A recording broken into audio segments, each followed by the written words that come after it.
Exercise 14B, question number 13. Break down the sentences given in the question into small pieces like this. Then only you will be able to form the equation easily. When here these type of problems, there are two persons concerned. There is a man and the son. So I have written this as man, son. What is given? Man's age is 3 times his son's age. So if the son is 10 years old, the man should be 30 years old. So 3 times is coming for the man. This is x. We are taking the man's age as 3x. This is the present age. It is given in present tense. No, this is the present age. At the present time, this is the relationship between their two ages. 12 years later. Later means afterwards. Afterwards means we are adding 12 to both their ages. This age plus 12, son's age plus 12. We are adding 12 to both their ages and we get the age of the man and age of the son after 12 years. See the next sentence. 12 years later, he will be twice as old as his son. I am taking, because I have already considered this portion, 12 years later, I am only taking this portion. He will be twice as old as his son. No? So, I am taking this portion alone. I have broken this down like breaking down a sentence for sentence pattern. He, that is the man. So, that is 3x plus 12. Will be stands for equal to. Twice means 2 into. Old as his son. So this is the age of the son. Multiply the 2 inside the bracket. Take all the x to one side, numbers to this side. So 3x minus 2x is x. Subtracting we get 12. What is x? According to us, x is the age of the son. So it is 12. Man's age is 3 into 12. 3 into 12 is 36. In the question number 14, the man's age and son's present age are mentioned in the question itself. In the question itself, they are saying man's age is 42 and son's age is 12. Then they are asking after how many years will the son's age be? Something is given here. So the number of years later, in the previous problem, how did we have? After 12 years. No? Here instead of that 12, we are asked to find the value of the number of years. The 12 is only not given. Okay. So after 12 years, that is what we wrote in the previous problem. In this problem, we are writing after x years. The present age is 42 and 12. 42 for the man, 12 for the son. These are the present ages. After 12 years, what will happen to their age? 42 plus x, 12 plus x. Now only we are coming to the last sentence. In how many years will the will be? So all this we have done. How many years we have taken as x? Son's age is half of the man's age. I have written this sentence here. Son's age, which is 12 plus x, is stands for equal to half. Man's age is 42 plus x. It is just like translating from one language to another. From English, we are translating into a linear equation. That's all. Cross multiply. You multiply the 2 inside the bracket. Take all the x to one side, numbers to another side. We are getting the value of x. What is x? X is the number of years after which we are doing this calculation. It is not anybody's age. It is the number of years. In this problem, we are given a man who is completing a trip of 136 km. So the total distance covered by the person is 136 km. For that, time taken is 8 hours. So this is the trip that the man is taking. I have drawn a line now from this to this. This is the beginning to the ending place, destination. So this distance I am taking as 136. What is he doing? He is not covering the distance at a uniform speed. For the beginning portion, he is having a speed of 15 km per hour. For the remaining portion, he has a speed of 18 km per hour. Now what we have to do is, we have to find the distance, this distance alone. I am going to mark this as AB, the total distance, this as C. So what is asked in the question? They are asking us to find what is BC, the distance BC. Find the part of the trip means we have to find the distance which was covered at a speed of 18 km. I hope you know the formula. Speed is equal to distance by time. So this formula only we are going to use continuously for AC and BC. For AC, what is given for BC? What is given? The speed is 18. time taken I am going to take as x, because that one is not given. No, the time taken for traveling at a distance of 18 kilometer I am taking as x. So speed is speed into time. 18 into x, this is the distance. This is 18x. BC is equal to 18x. Then total time is given in the question, 8 hours.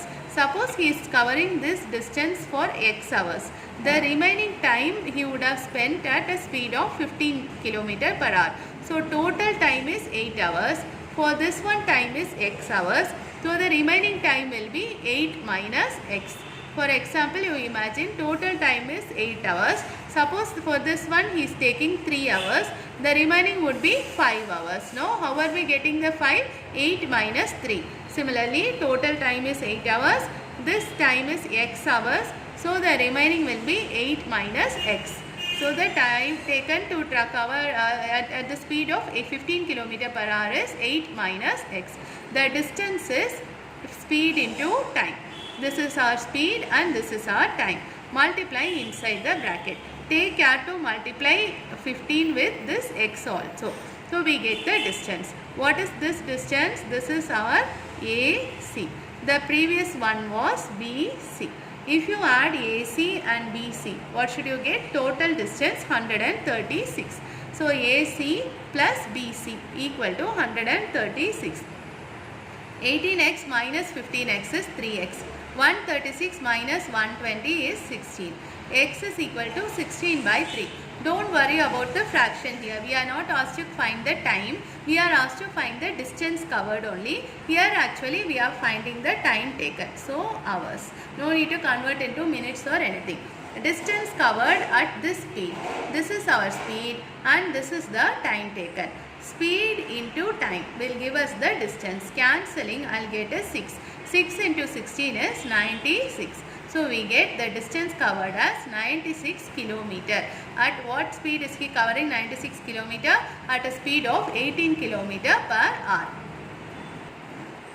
In this question, there are two numbers, difference between two numbers. So, we are taking the two numbers as x and y. Suppose there is only one number, we will take that as x. But here we are having two numbers. No, so we are writing let the numbers be x comma y. What is given in the question? The difference between the numbers is 3. So, x minus y, that is the difference. It is equal to 3. So, from this y I am taking to this side. X is equal to y goes to that side, it will become plus y. Minus y becomes plus 3 plus y. So, this is one equation that we are getting here. Next what we have is difference of their squares is 69. Difference of their square means square of first number minus square of second number should be equal to 69. So, square of first number is x square. Square of second number is y square. The difference is 69. Now, this is identical to the identity a square minus b square. A plus b into a minus b. So, I am writing x plus y into x minus y equals 69. We have two variables here, but you are learning linear equation in one variable. So, we cannot have two variables in this equation. We have to remove either x or y. See the first portion, we have x minus y, it is equal to 3. So, instead of this x minus y, I am writing 3. Then, x is equal to 3 plus y. So, instead of x, I am writing 3 plus y. Instead of this x.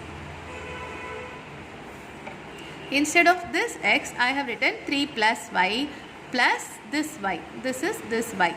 Okay. X minus y is 3 from this equation.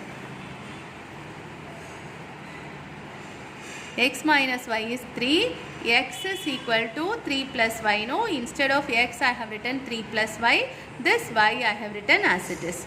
Equal to 69 also I have written as it is. Now there is only one variable, you can solve it. 3 plus y is 2y into 3. bracket into 3 equal to 69.